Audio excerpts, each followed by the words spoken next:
Mental health is increasingly an important issue in our society. There are so many things that work against our mental health, particularly if you're in a job transition, and maybe even especially if you are working in the nonprofit sector.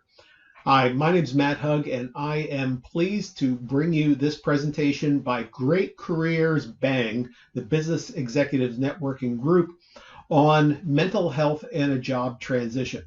We have a great speaker today, Lynette Davis, who, well, you'll see her qualifications later on, but she's an excellent person to be able to address this topic. So let's get started.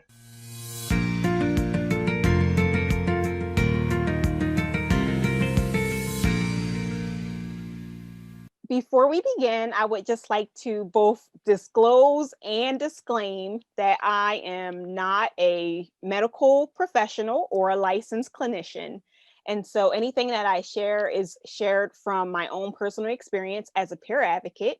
And I would highly suggest that anything that you take from this, that you consult a professional, a medical professional or a licensed therapist, clinical social worker, or something along those lines. And if you or anybody you love is experiencing any type of mental health crisis, I would highly suggest to text home to 741-741, which is the crisis text line. And if you or any loved one that you are involved with is experiencing or thinking about suicide, please contact the National Suicide Prevention Lifeline, which is 1-800-273-8255. Welcome, Lynette. Lynette is a writer, mental health advocate, and peer support specialist trained by NAMI, National Alliance on Mental Illness, and in Mental Health First Aid and WRAP, Wellness Recovery Action Plan.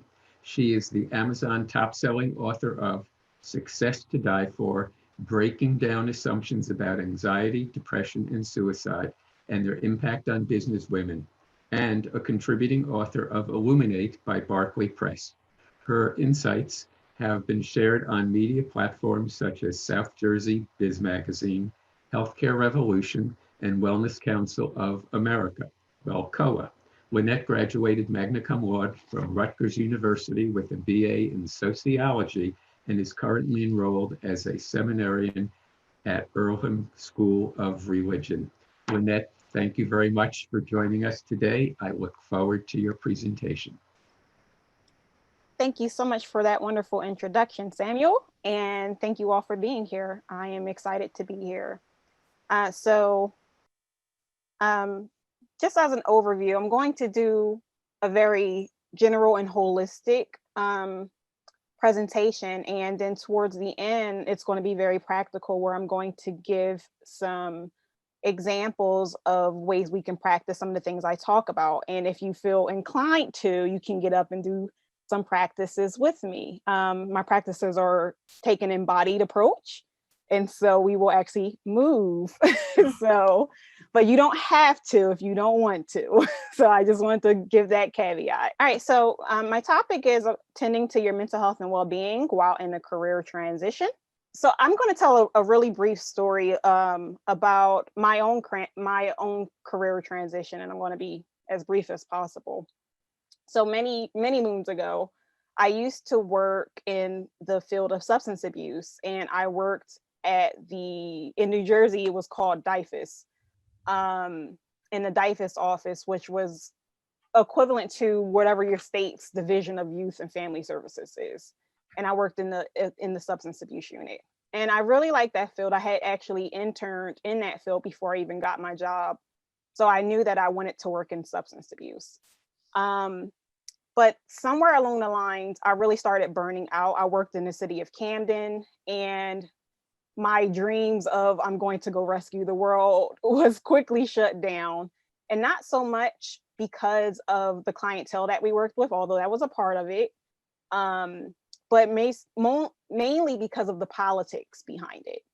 And so as I was starting to burn out, I I just did not have the courage to leave the field. You know, I really wanted to be in the field. I wanted to be in the counseling industry or field to begin with, but I really just didn't know what I wanted to do. And so I just kind of kept on.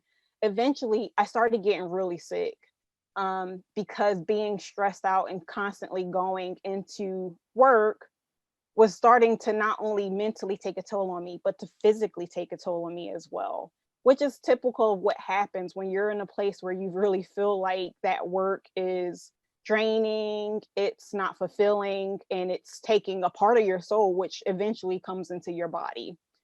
So I ended up injuring myself while I was trying to figure out what I wanted to do with my life.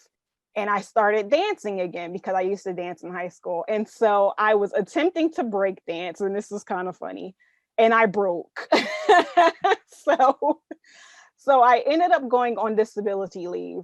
And while I was on disability leave, I really started to think about who I am and what does it mean to be me outside of the role that I was playing and outside of the industry that I was in. And I really struggled to answer that. And I realized that I had wrapped my entire identity in my life into what I was doing and not so much who I was. So fortunately, although at the time I thought unfortunately, when I returned from my disability leave, I got fired the next day. And so I no longer had that job that was causing me to be very sick, and I had to really reevaluate my life. So it was like I was standing on the edge of wanting to be something and do something that wasn't the reality that I saw, but I just did not have enough courage to actually take the leap. Well, my job took the leap for me, and um, you know, I really had to kind of reinvent myself and really sit down and learn who I was, what my values were, and who I wanted to become, and then let my doing come out of that. And so I start this topic with who am I? Um, and the words I am, which we, if we consistently use to define who we are and what we're capable of, they're holy expressions of our highest aspects of ourselves. I really like that quote. And the image is a mirror. I was trying to get a mirror that didn't have a reflection of somebody else in it, so that within that mirror, you can see your own reflection about who I am or who you are. So who am I? It's a question that I've asked myself all throughout my life. And it's a question we often get asked in networking situations such as this one. And we're trained to offer our titles, our companies, our positions that we've held, our accolades, what we'd like to attain. And that's all important, but it doesn't define who we are. So, even when we are inside of our homes, we still define ourselves based off of descriptions. I'm a daughter, I'm a friend. So the words I am, are very powerful, and it takes us a little bit of time to really figure out exactly how to answer that question beyond these outside descriptions. So I like this quote by Marianne Williamson, and it's like, who are you not to be? So I'm going to read this quote. It's one of my favorite quotes. Our deepest fear is not that we are inadequate. Our deepest fear is that we are powerful beyond measure. It is our light, not our darkness, that most frightens us. We ask ourselves, who am I to be? Brilliant, gorgeous, talented, fabulous? Actually, who are you not to be? You are a child of God. Your playing small does not serve the world. There is nothing enlightened about shrinking so that other people won't feel insecure around you. We are all meant to shine as children do. We are born to make manifest the glory of God that is within us. It is not just in some of us, it's in everyone. And as we let our own light shine, we unconsciously give other people permission to do the same. As we are liberated from our own fear, our presence automatically liberates others.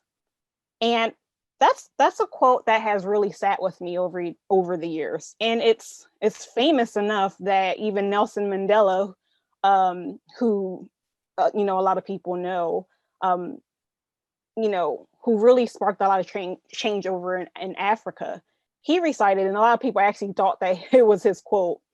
But how do we break such a powerful ideology down into these manageable parts that can offer ourselves consistently, that we can offer ourselves consistently to help us combat those times when we forget who we really are in the midst of these interviews, in the midst of rejection emails, in the midst of no responses for whatever reason those no responses are, whether they be because you sent something and nobody responded, or because you just did not have the motivation to try to send anything again because you're tired and you're just done.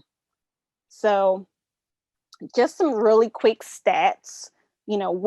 Workplace participation is a key feature of public mental health and social inclusion policies across the globe. And so often when people seek treatment, the therapeutic goal is often about workplace and workforce participation. So while we're out of work, the work we have control over is actually an inside job. And a lot of that work is about developing new daily habits so that we can stay active and that we can stay motivated. So as an offer to that, I'm offering up the practice of the 4 C's as ways to decrease the shame storms that happen when we are in transition or unemployed for a period of time. And as a hint, when I did lose my job, I was out of a job, as in I was technically trying to look for a job for about a year and a half before I finally was like, I'm just going to do my own thing. And so there was a lot of shame around that. And it's a lot of shame around that if it's normalized that you're supposed to have a job. So these 4 C's offer to help decrease that shame storm. They help to decrease the bless, which we often get, which is feelings of ambivalence. And it helps us to cultivate resiliency. So I'm going to go ahead and start with our first C. Courage.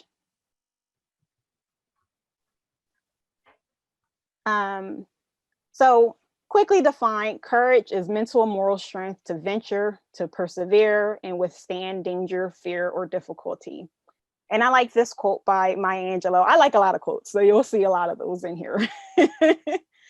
And this quote by Maya Angelou says that courage is the most important of virtues because without it, no other virtue can be practiced consistently.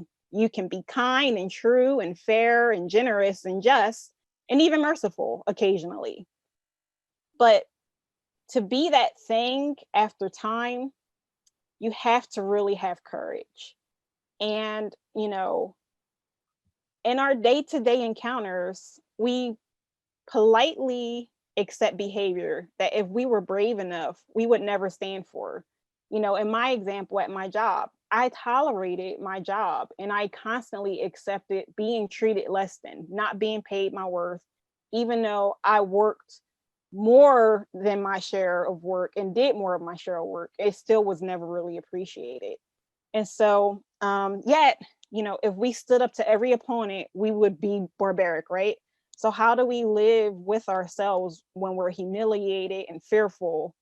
What form should courage take?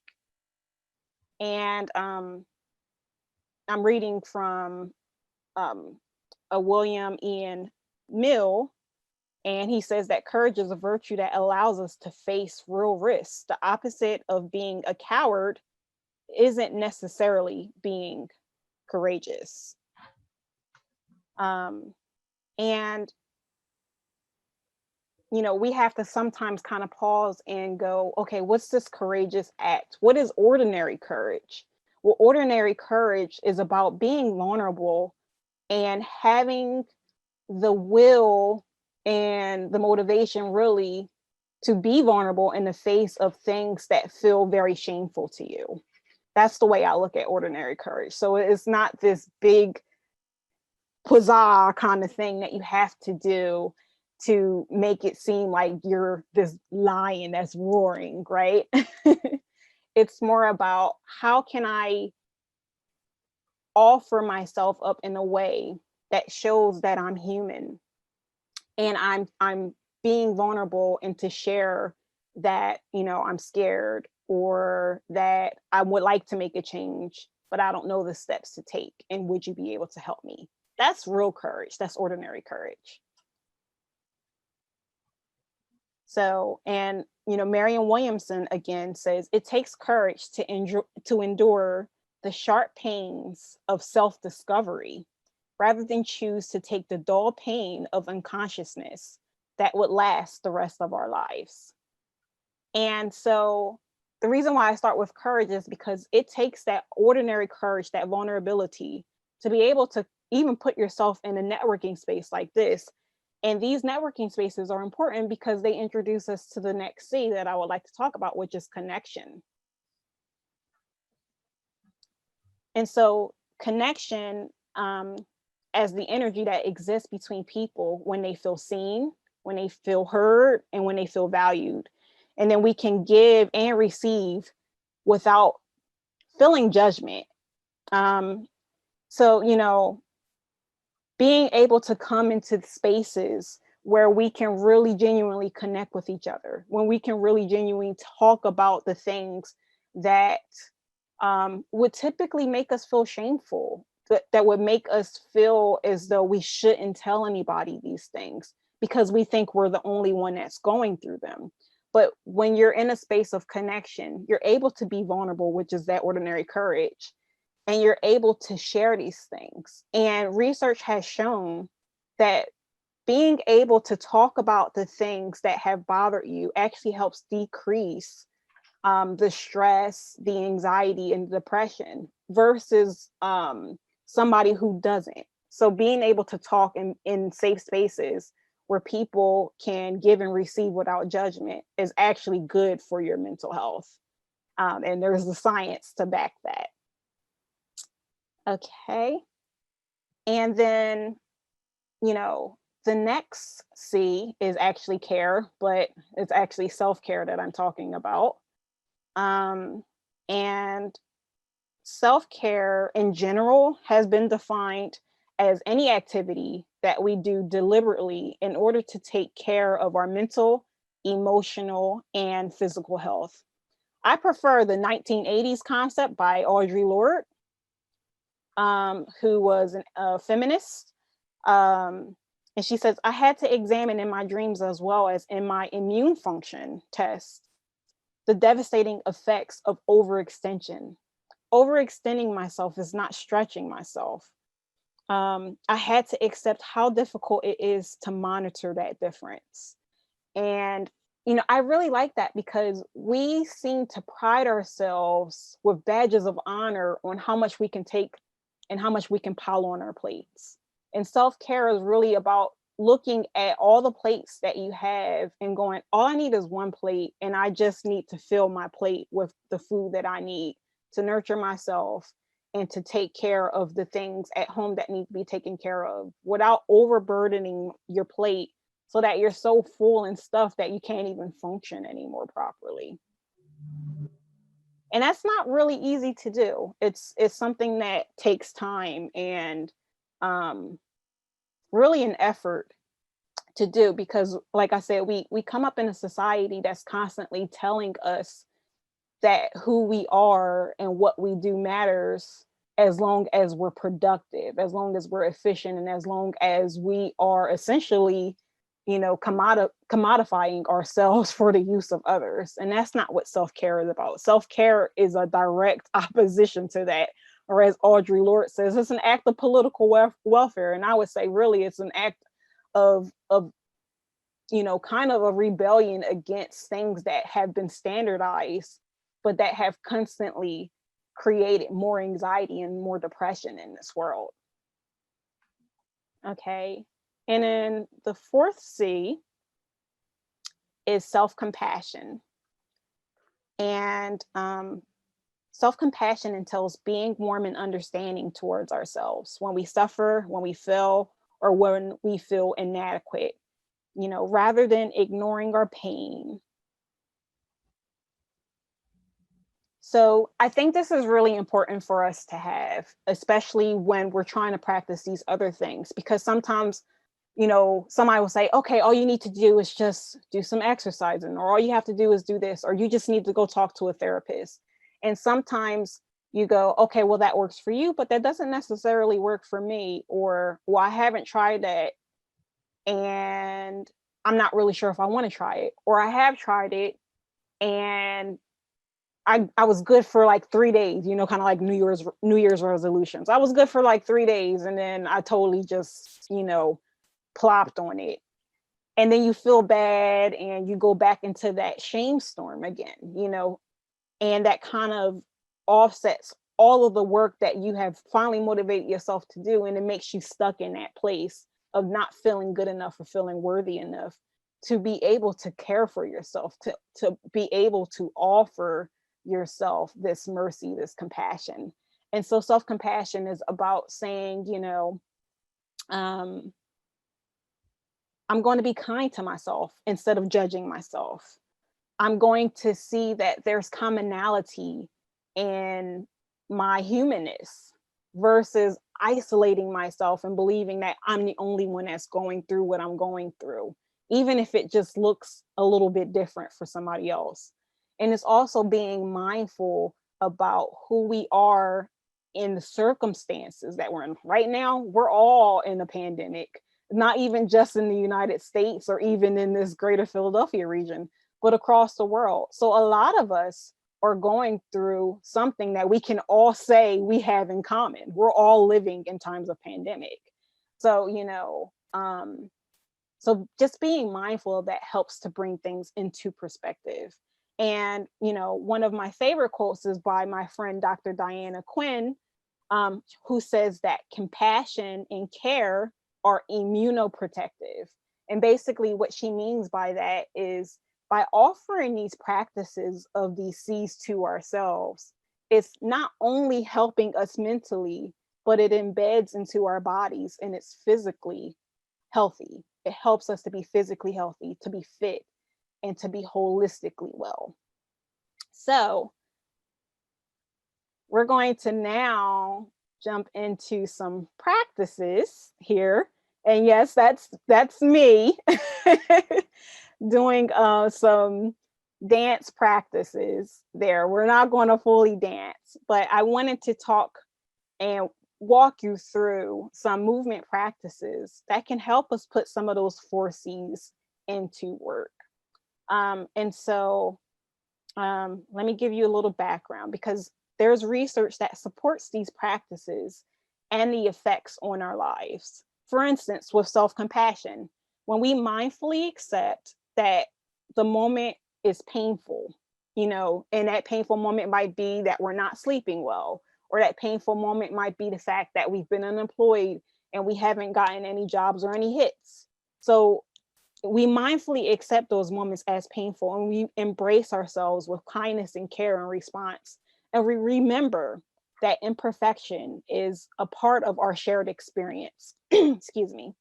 And this allows us to hold ourselves in love and deep connection with one another. And it helps us to support one another and comfort one another in our needs so that we can better bear this pain. And in doing so, it helps us to grow and also to be able to transform our experiences of pain into stories of triumph about, times of being afraid, but being brave enough to move through that fear and to kind of not so much as conquer fear, but to work with the humanness of your fear and accept that that's a part of your human experience. So one of the things is going back to what I first was talking about with the I am, is that I am in that powerful statement of defining yourself after that, because that is a part of enlightening or tapping into your higher self. using the word I am and putting other things behind it is also an affirmation. And so affirmations around identity, after having the courage to name yourself for yourself, is one of the key psychological ways and theories actually behind these studies that say that we can maintain our sense of self-integrity by telling ourselves or affirming that we believe in these positive ways of living. And they have been shown, these self-affirmations, to decrease health deteriorating stress.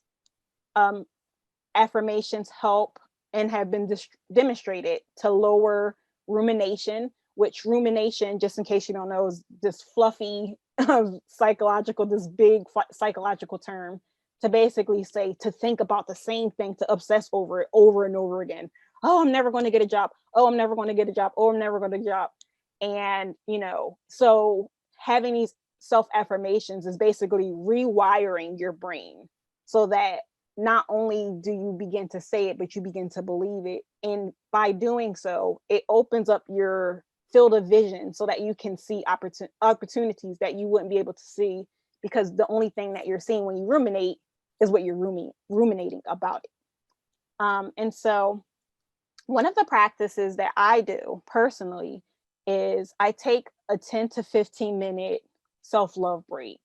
And science has shown that if you do practice for about 20 minutes a day for 4 days, you can actually see long-term effects, positive effects that will help, decrease the stress and decrease that ruminating.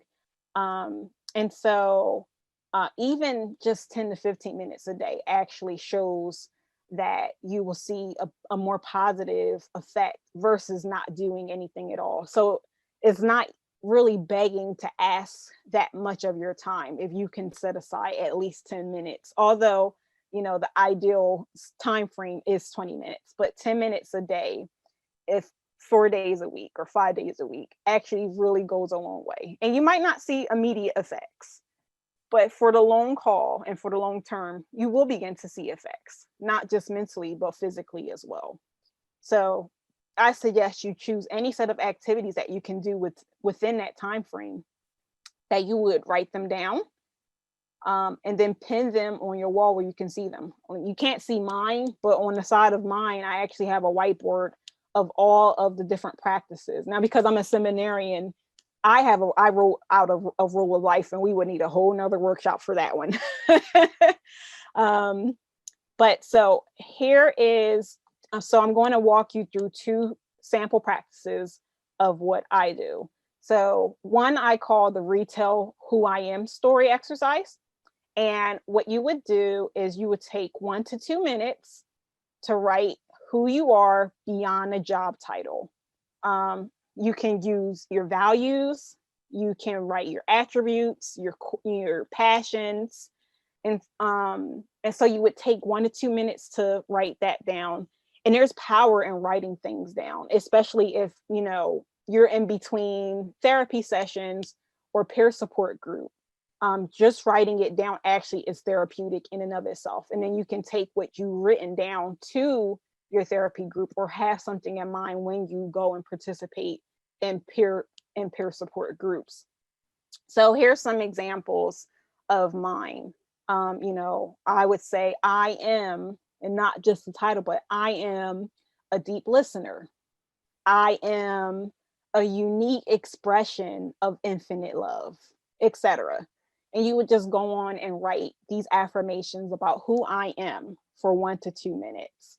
And then after you do that, what you're going to do after you write it is actually embody what you say about yourself.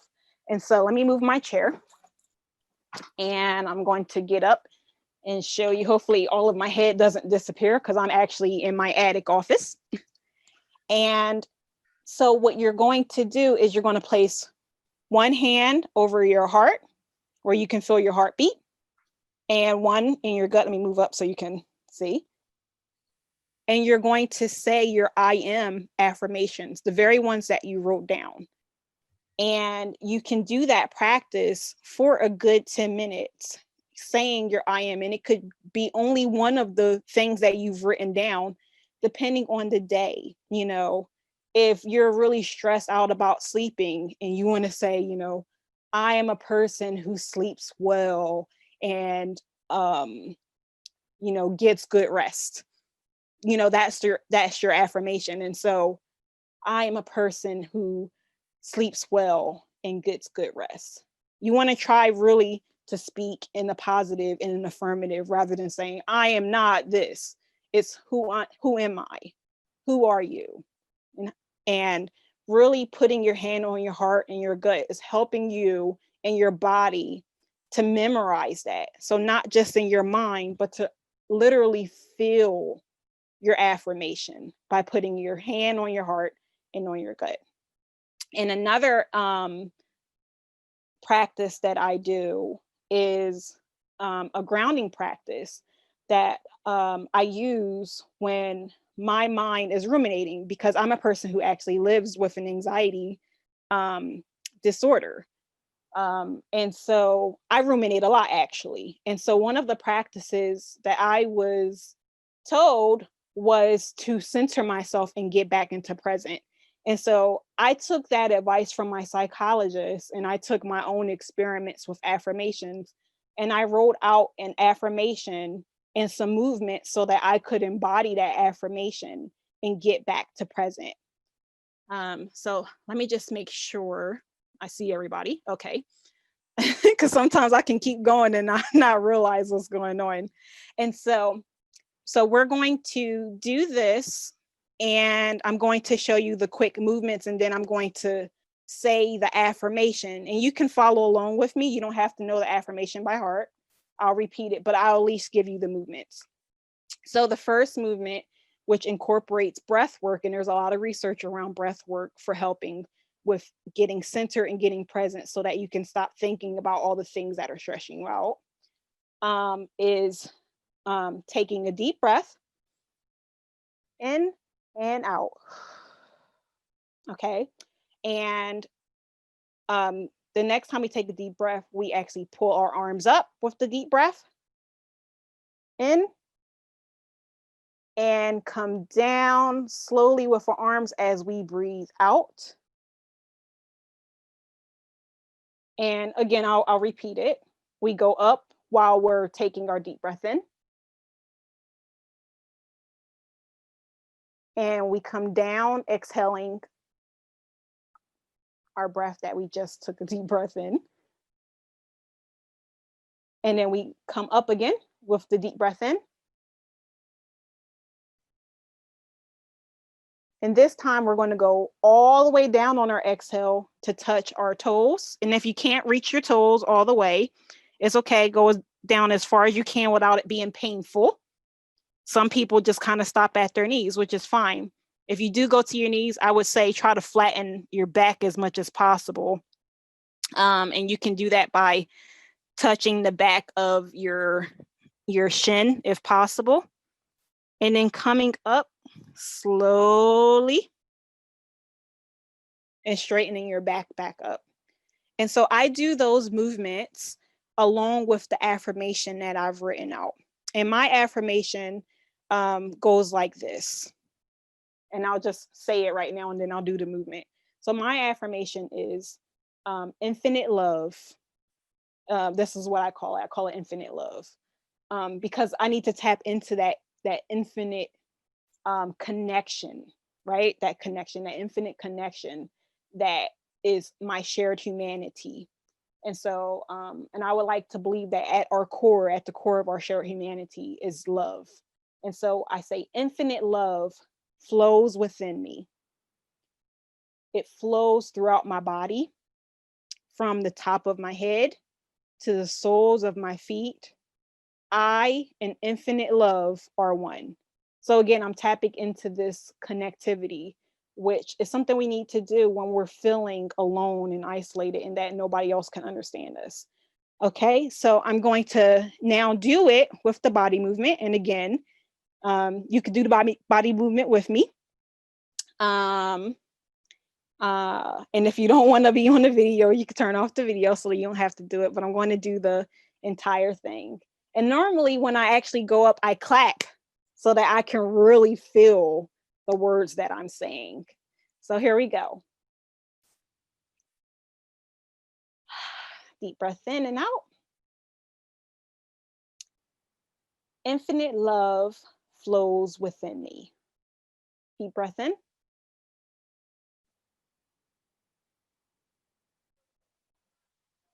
Exhale out. It flows within my body.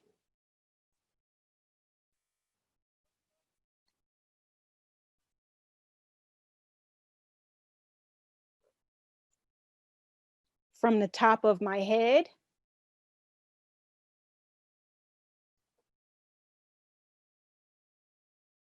to the soles of my feet, down to your toes or however low you can go. And then as you rise, I and infinite love are one.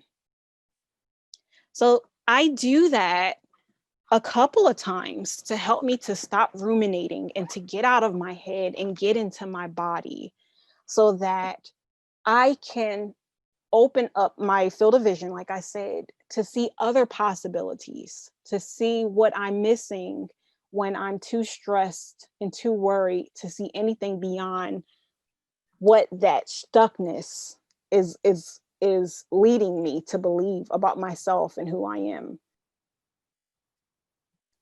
And, you know, I want to end it with this last quote by Sonia Renee Teller, who has wrote this wonderful book and has this wonderful platform called The Body Is Not an Apology. And she says, when we liberate ourselves from the expectation that we must have all things figured out, we enter a sanctuary of empathy. And that's what we need to do. We need to be able to liberate ourselves from this expectation that we have to have everything all together. And that in of itself is mental health. Hi, this is Matt again. We are going to take a quick break here. You can put a pause on the video if you'd like, or just press right on. But the presentation is done, and now it's time for some Q&A. Enjoy. And well-being. Thank you. Well, cool. Cool. Thank you very much, Lynette. Actually, this is very helpful. And I think everybody would agree these are things that we can not only do today, but benefit from for a long time. So really appreciate your presenting these concepts. So I know a few people might have some questions. I have some things here that came to us beforehand, and so why don't I start with those, and while other people kind of gather their thoughts on what maybe they'd like to ask. So somebody asks, what should I do if I wake up in the middle of the night and can't fall back to sleep because I'm stressed out for an upcoming job interview? And boy, I'll tell you, I've been there, and I know a lot of people are. I should unmute myself. Audio. Yeah, that's always good, right? Yeah, so I have several suggestions that I have personally done, and I always, whenever, let me do a little preface. Yes, a little preface that I'm a peer support specialist, not a licensed psychologist. Okay. That's And good. so most of the things that I actually talk about are things that I have actually experimented with myself. Right. And so because of my own history with anxiety, insomnia is a part of that. So I have done many different methods to see what would work. And here's what worked for me. The very first and easy thing was that, especially in times of pandemic, we are now on our computer a lot, right? Yeah. And so a lot of people don't know about a function where you can actually change the lighting of your computer after a certain time, because the different rays that are coming from your devices are actually they're meant to keep stimulating your brain, which will make you wired. And so it's hard to fall asleep. And there's settings to do that. And you can just set a time for it to automatically at like 7 o'clock or 6 o'clock, whatever that is, to change the lighting setting. Now that's interesting, because I know that folks say, if you're watching TV at night, that's not always a great thing to do before you go to bed. Or if you're the difference between reading on a tablet, like an iPad, versus an e-reader, where an e-reader isn't going to have those that wave frequency where your tablet will. So exactly. So that was like one of the first easy things, because it's like, oh man, I have to do all this exercise, but that's just a setting you just set automatically, set it and done, right? Mm-hmm. So that's one thing. And once I find out what it's specifically called, I'll send an email just in case anybody wants to know what those settings are. Cool. And the other thing is, especially if you're having a hard time sleeping, to actually give yourself an hour away from any device. I personally take my device out my room an hour, just because of the radiation from these devices. They're actually really, really messing with our brains for long-term effects. And they don't want to tell you about that, because that's not money in their pocket. So take an hour away before you go to bed. Don't just, okay, I'm checking my phone and now I'm going to sleep. Like, if you're having a hard time sleeping, actually stay away from your devices at least 1 hour before bed. That's actually very, very helpful. And so you're not sitting in dead silence, do the radio or something. Yeah. I would suggest actually in that hour frame, something to do, and you can break it down, is actually to journal your feelings, which is in and of itself therapeutic, because it is embracing your vulnerability in the privacy of your book. And there's healing in that writing process too. And if you don't know what to write, I would suggest reading a book, like actually a paper book, and then writing your thoughts about that book as a part of your journaling practice. And then reading that book can do that too. And then also in that silence, you can also take up some of the practices, like that last practice that we just did with those movements. Those movements that I did were actually yoga practice. Those were actually yoga movements and poses. So they were asana poses. I incorporated asana poses into my own affirmation. So if you never did yoga before, you just did. So yoga, and you can actually Google this. You can Google yoga for falling asleep. And there's actually some really gentle poses that you can do before going to sleep. And actually, they're a lot of fun. There's a lot of like rolling around on your back and doing like cradling poses that you would do, like fetal position poses. So they're very gentle, and they actually will help you to kind of relax your mind so that you can go to sleep. So those are just some quick suggestions. Okay, cool. So now, shifting from overnight to the middle of the day, what do you do to relax when you're sitting at your desk, like in your office or something? Because, like you said, there's so much coming at you at the screen. There's other stimuli out there that aren't necessarily positive. How do you kind of chill out so that you're not overstressed at your desk? Yeah. So this is what I tell people. Give me a second. I could feel that I was about to go into a coughing fit. Just have to lens through the screen. So going back to what I was talking about earlier about that 10 to 15 minute self-love break, that's something I do every day, actually. The reason why I do that is because when I did work a job, what I noticed was every 15 minutes, or I should say every couple of hours or so, I would notice a certain population always leave for a good 15 minutes. Would you like to know who that population was? Yeah, who do we got here? Smokers. Ah, yes, you're right. And so they would go and have their smoke break, and nobody would say anything about that. Good point. And I figured, if people are allowed to leave every so often to go smoke a cigarette, then I'm allowed to leave every so often to go do some yoga stretches, to do some deep breaths, or even to lay down and close my eyes, because I've been sitting on that computer, in front of that computer screen for that whole time, for 10 And minutes. probably in a body position that is not good for you. Exactly, Yeah, exactly. And yeah. 10 minutes is actually, if you ever heard of the Pomodoro technique, that is actually a recommended thing to work in 50-minute segments, 10-minute break. Yeah. 50-minute segments, 10-minute break.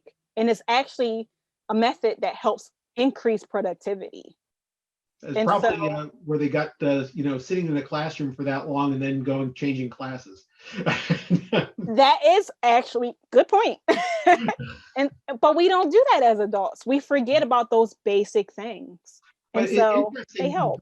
you bring up about the smoking breaks, because our culture is we accept that, but we don't accept you just kind of taking a break and going and doing stretches or whatever. That's not ingrained in us, whereas the smoking is. That's fascinating. Yeah. Yeah, Yeah, I took notice of that. I'm like, well, if she's going to go take, if I have to say I'm going to go take a cigarette break so they won't question me, I will. But I know I'm just going to go walk around the building for 10 minutes, yeah, yeah. which it helps. If you're working from home, you can go outside. And I've done this too. I just walk around the block for that 10 minutes and I Sure. come back refreshed. Yeah, excellent, great.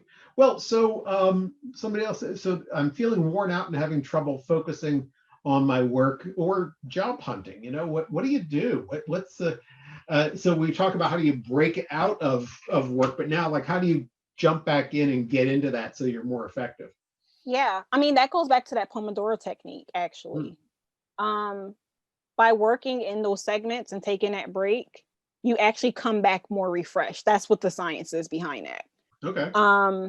But also, I would say, and this is more like a long-term effect kind of thing, so it might not be an immediate thing.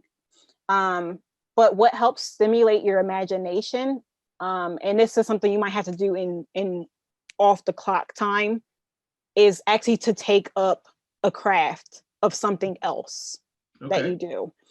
So here's something that one of a friend has actually told me, because they felt disconnected. So if you're going to ask anything about this disconnection that we're feeling in this pandemic, this is going to answer that question too. So he's an artist, and he said, we lost the art of pen paling. And I Mm, said, how about that? And he says, I really want to feel connected, but I'm tired of using this technology. And so me and an artist friend bought a blank canvas, and I paint and I mail it off to him, and he takes over, hmm. and we are paint paling each other. How fascinating. And what's that doing is the other person is, going over their art, but it's giving them something to focus on. And because of doing that artwork, it's stimulating their brain and their imagination, because now you're looking at somebody else's art like, this is not what I want from this. I have to think about how I can fix this art, right? And so it's actually helping you to be more productive. And the person who does that his artistry is actually his part-time thing. I think actually he's an IT person by day. Hmm. And so that's helping him by doing that art at night and exchanging it with his paint pal. Is helping him to be more productive in the day during his daytime work.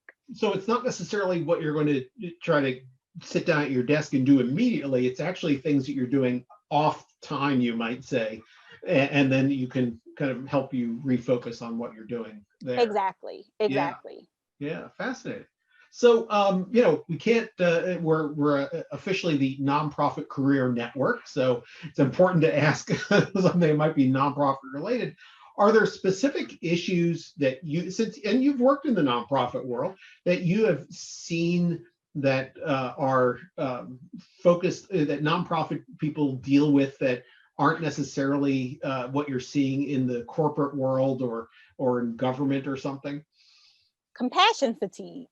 Ah, okay, fascinating. Compassion fatigue. So what's that mean? Um, I'm trying to put it in a more layman's terms way. I first heard of the term around 9/11, what they were Okay. talking about with the first responders and everything like that. But I'm translating it into, one of the things about people who work in nonprofit fields is that we tend to be really empathetic people. Right. And it's not so much about, I'm just trying to collect a paycheck, but I'm actually trying to make a difference in the world. Yeah. And what happens with that is we get over consumed with trying to be superheroes in our own way because of whatever complexes we have. We all come with baggage, right? It's easy for us to become doormats to our work and to the people who aren't so good with boundary setting themselves because, because of their personalities as well. Yeah. And so I would say in this instance that compassion fatigue, really at the root of it is a lack of boundaries, or a lack of not enforcing boundaries based off of values that are important to you. So if somebody's transitioning from a business environment into a nonprofit environment, and a lot of people who come to our groups that's part of what we see, then they should either look out for this, that some people will not respect boundaries that maybe they experienced where they worked before, or in themselves, now that they are doing something more meaningful, whatever, compared to what they did before, they might overextend themselves that way. Exactly. I mean, it's harder to do when it's like a boss or something who also is struggling with their boundaries. But Yeah. At the very least within yourself, especially now. For instance, when I first started working from home, I didn't come from the business world and go into nonprofit. I went from nonprofit to business. Yeah. And now I'm back in nonprofit and business. I'm straddling the fence. Sure. But my biggest thing was, because I worked completely virtually, I loved what I did. And so I could not differentiate time of work and time of leisure. Yeah.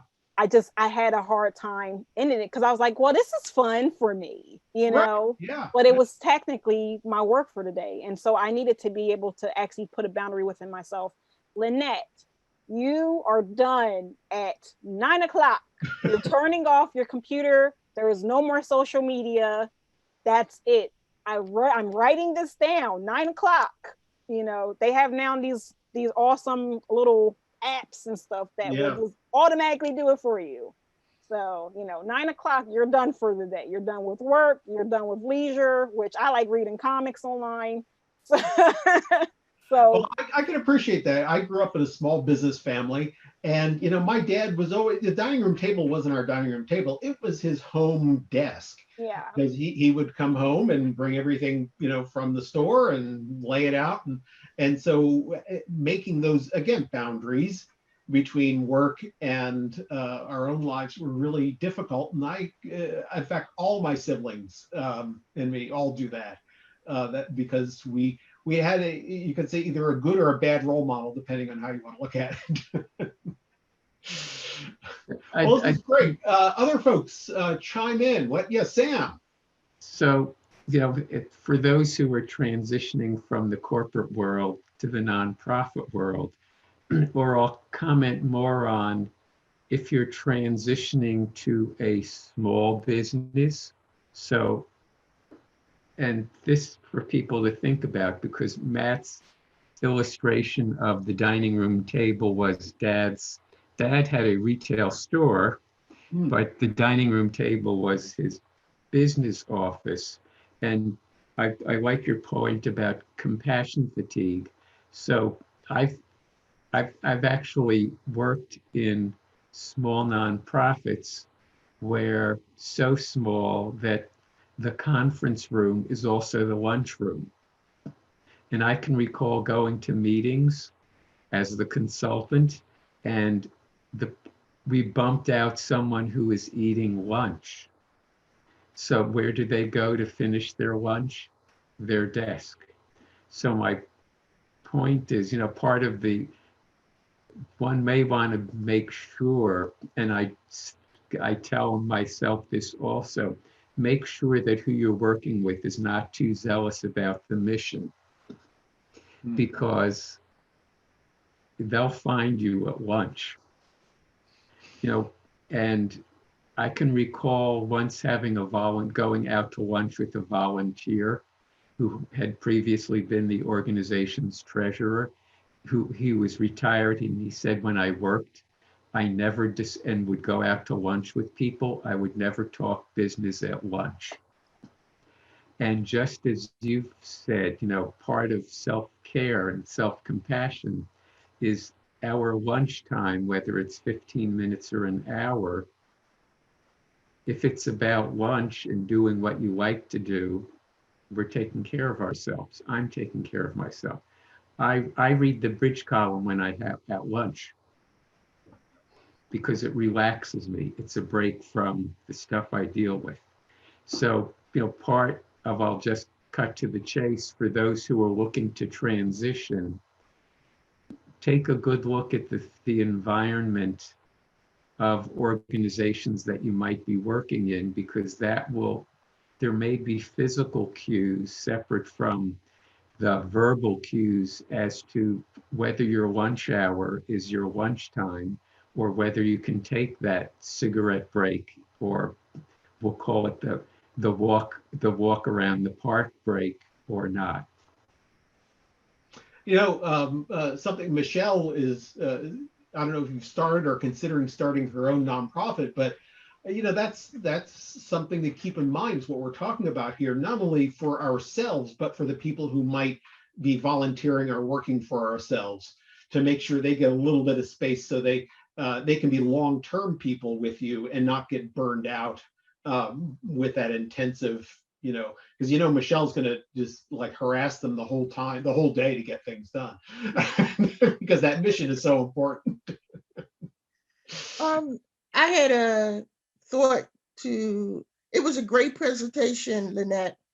I know you can relate to like that few minutes before you go to sleep is the most important time for your subconscious to kick in with your thought process.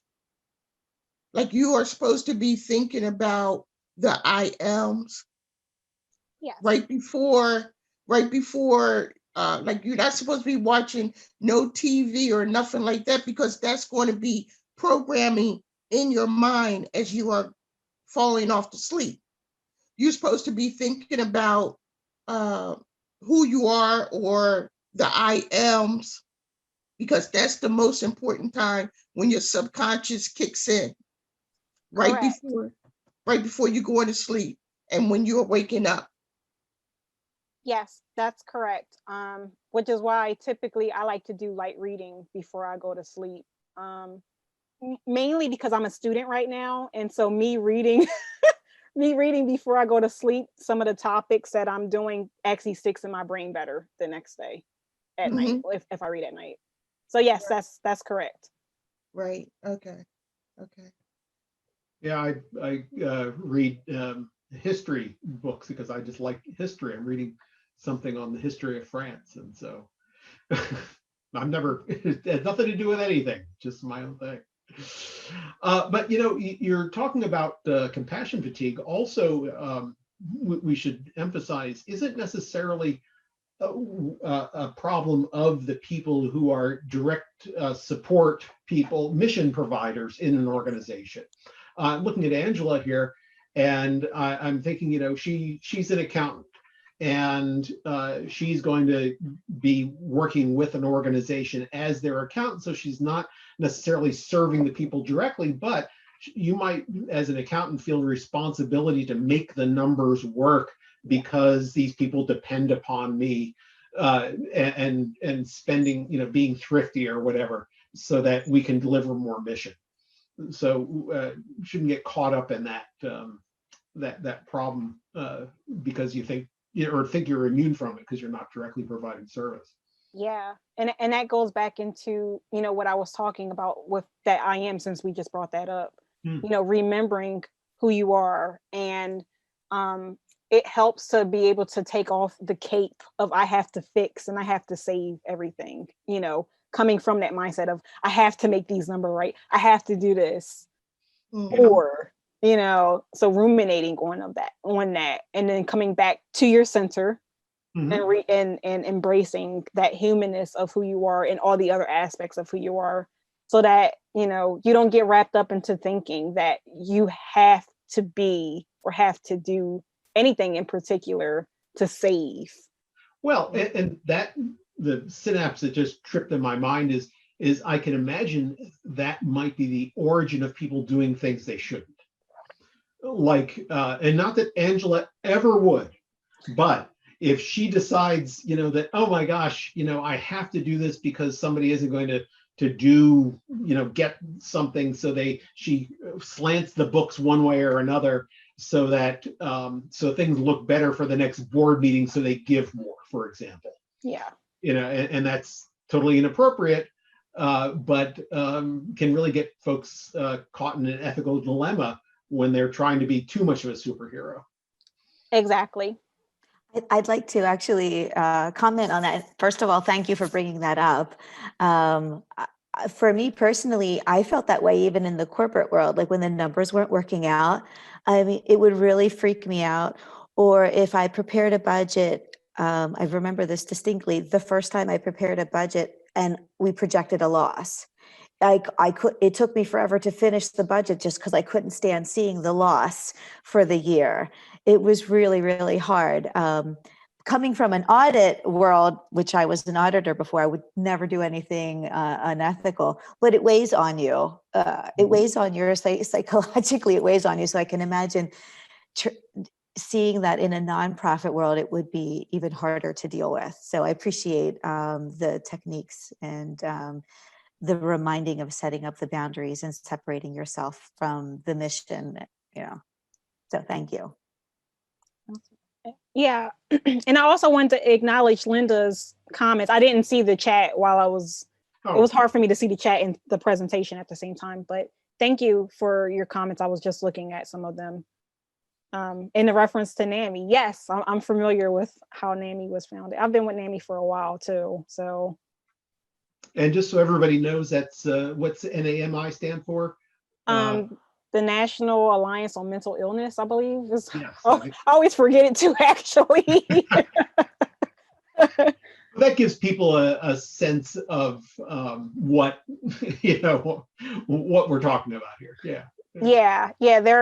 I think they're actually the largest, if not one of the largest grassroots nonprofits in the United States. Yeah, which says a lot, actually, because mental illness, mental health is such a big issue, but is not. It's funny how that can be one of the largest nonprofits, but there's such a stigma behind mental health. Yeah, I know. So that's it for today. I hope you enjoyed the presentation, and more important, I hope you got something out of it. I'm going to put some links in the video here at the end, so that if you have issues that you think need addressing, or want to explore more in terms of mental health, that you have some resources to go to.